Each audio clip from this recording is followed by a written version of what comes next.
The subject of this lesson is dialogue. I'll break the lesson into 10 parts, into 10 mini lessons, each dealing with a specific fault or problem in dialogue, and then give you ways to correct these faults and hopefully rewrite your dialogue successfully. Whether written for television or the stage or the big screen, a scene and its dialogue must inspire and enable the best possible performances from its actors. For the same reason, a prose scene written for a novel or short story must inspire the reader to envision superb performances from imaginary characters. Because no matter how complex the psychology of your characters, no matter how emotionally compelling, how deeply meaningful your story design, if your characters cannot talk in a manner that is true to their natures, true to the conflicts they are living, true and credible to the ear of the audience, to the reader. In other words, if your dialogue sucks, all your wonderful storytelling, all your character complexity will be buried under the mulch of banal dialogue. When dialogue is unconvincing, characters are unconvincing. And if the characters do not convince, the story does not convince the reader or the audience, and they turn their back on your work. There are two fundamental talents necessary to write: story talent and literary talent.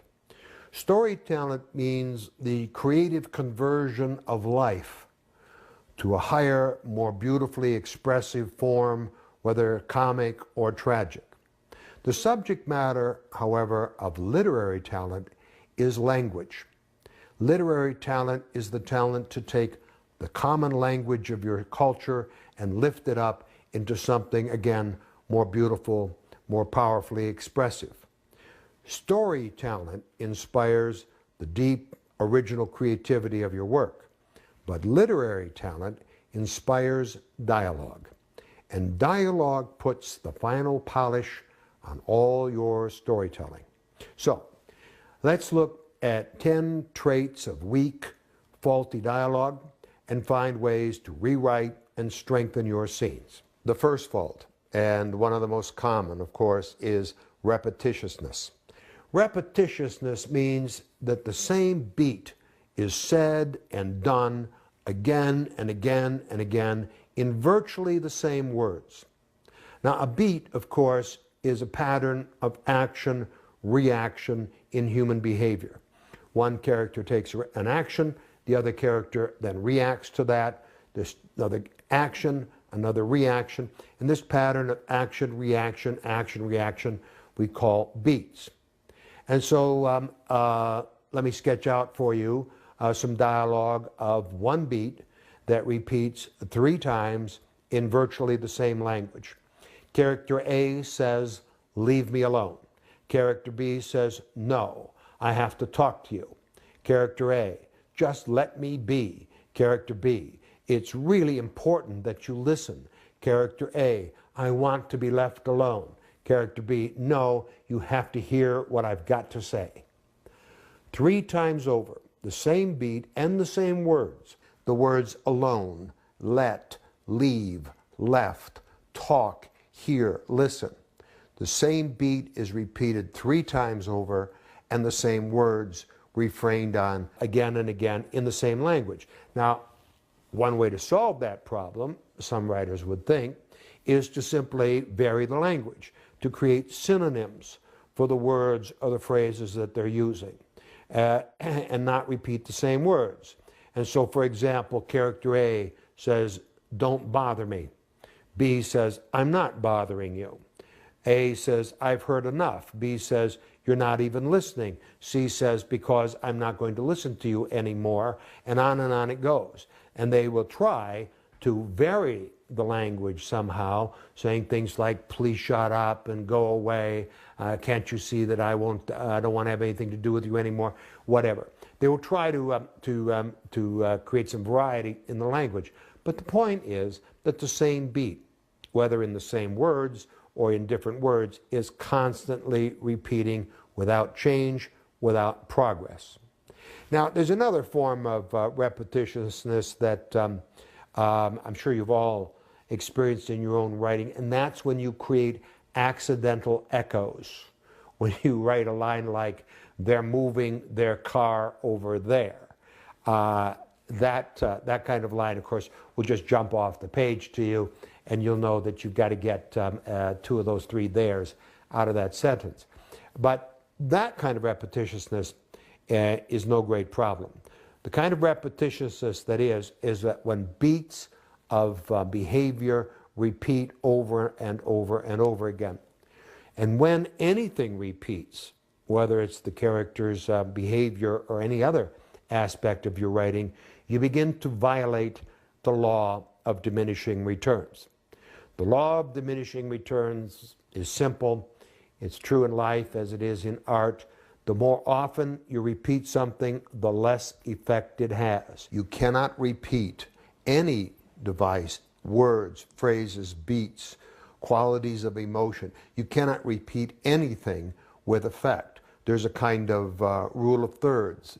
The first time you do something, the first time you use a line, let's say, it'll have its full impact. If you repeat that action and that phrasing again, it'll have half or probably much less than half of that impact. If you're foolish enough to do it for a third time, it will not only not have the effect that you want, it'll swing around behind you and kick you in the ass and have the opposite effect. What you think perhaps is serious, the audience will then laugh at because of the repetitiousness.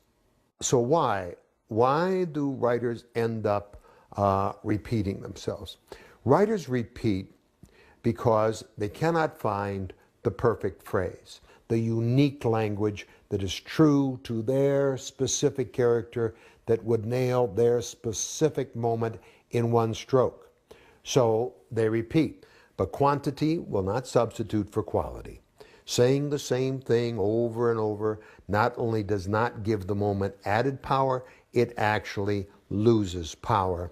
As we said, they violate the law of diminishing returns. So, what to do? Well, the finest of writers, of course, will find the perfect choice. They will find the perfect phrase, and they will not give up until they do find it. They will improvise again and again, trying one line, then another, trying it out in their imagination, mouthing it out over their keyboard. And as they improvise and mouth these lines, they are typing on that keyboard. Because remember, daydreaming these choices is one thing, but writing them down as you do imagine them is a whole other matter. Because no matter how banal the choice may be, you must always write down every choice, waiting for the moment when your talent will kick in and give you the gift of the perfect word choice and the perfect phrasing true to your character and to no one else. And you must continuously search for that perfect choice.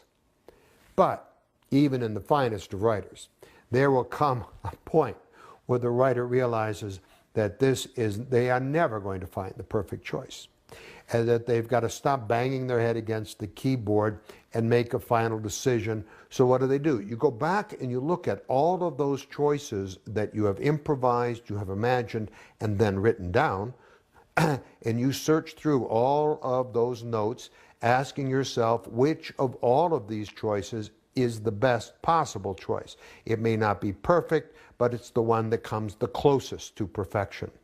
And then you use that choice and only that choice to avoid repetition.